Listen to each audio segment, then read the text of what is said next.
Assalamualaikum warahmatullahi wabarakatuh. Perkenalkan, nama saya Farhan Sarifudin, program Profesi Nurse Stikes Muhammadiyah Ciamis. Di sini saya akan sedikit menjelaskan tentang pengertian diagnosa dan bagaimana cara membuat penegakan diagnosa keperawatan. Langsung saja ke pengertian diagnosa keperawatan. Diagnosis keperawatan merupakan suatu penilaian klinis mengenai respons klien terhadap masalah kesehatan atau proses kehidupan. Yang kedua, jenis-jenis diagnosis. Diagnosis keperawatan dibagi menjadi dua jenis, yaitu diagnosis negatif dan diagnosis positif. Diagnosis negatif menunjukkan bahwa klien dalam kondisi sakit atau berisiko mengalami sakit, sehingga penegakan diagnosis ini akan mengarahkan pemberian intervensi keperawatan yang bersifat penyembuhan, pemulihan, dan pencegahan. Diagnosis ini terdiri atas aktual dan resiko. Yang pertama, diagnosis aktual. Diagnosis ini menggambarkan respons klien terhadap kondisi kesehatan atau proses kehidupannya yang menyebabkan klien mengalami masalah kesehatan. Adapun tanda dan gejala mayor dan minor dapat ditemukan dan divalidasi pada klien. Yang kedua, diagnosis resiko.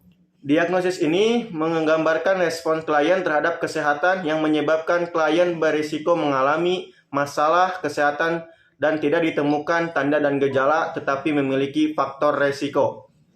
Sedangkan diagnosis positif menunjukkan bahwa klien dalam kondisi sehat dan dapat mencapai kondisi yang optimal. Diagnosis ini disebut juga dengan diagnosis promosi kesehatan. Diagnosis promosi kesehatan menggambarkan adanya keinginan untuk meningkatkan kondisi kesehatan pada yang optimal. Kemudian yang ketiga ada indikator-indikator diagnosis keperawatan. Yang pertama ada penyebab, merupakan faktor yang mempengaruhi perubahan status kesehatan. Kemudian yang kedua ada tanda dan gejala. Tanda merupakan data objektif dari hasil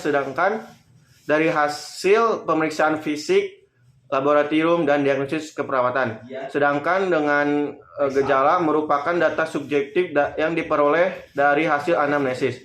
Yang ketiga ada faktor risiko, kondisi yang dapat meningkatkan kerentanan klien mengalami masalah kesehatan.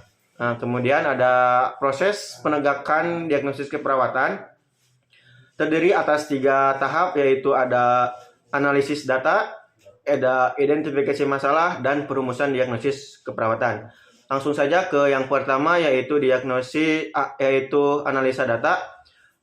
Bandingkan data dengan nilai normal. Data yang didapatkan dari pengkajian dibandingkan dengan nilai-nilai normal dan identifikasi tanda atau gejala yang bermakna. Kemudian mengelompokkan data. Tanda atau gejala yang bermakna dikelompokkan berdasarkan pola kebutuhan dasar yang meliputi respirasi, sirkulasi, nutrisi atau cairan, dan lain-lain. Adapun proses pengelompokan data dapat dilakukan baik secara induktif dan deduktif. Yang pertama itu induktif, dengan memilah data sehingga membentuk sebuah pola. Kemudian adalah deduktif, menggunakan kategori pola kemudian mengelompokkan data sesuai kategorinya. Tahap yang kedua yaitu identifikasi masalah. Setelah data dianalisis, lalu pernyataan masalah kesehatan merujuk ke label diagnosa keperawatan. Kemudian yang ketiga yaitu perumusan diagnosis keperawatan. Diagnosis disesuaikan dengan jenis diagnosis keperawatan. Adapun yang kelima, rumus untuk membuat diagnosis keperawatan. Yang pertama adalah masalah, kemudian berhubungan dengan penyebab, dibuktikan dengan tanda dan gejala. Dengan contoh saya mengambil yaitu bersihan jalan nafas tidak efektif berhubungan dengan spasme jalan nafas, dibuktikan dengan batuk tidak efektif dan sputum berlebihan. Mungkin cukup sekian penjelasan dari saya, kurang lebihnya mohon maaf. Bila kita pikir hidayah. Wassalamualaikum warahmatullahi wabarakatuh.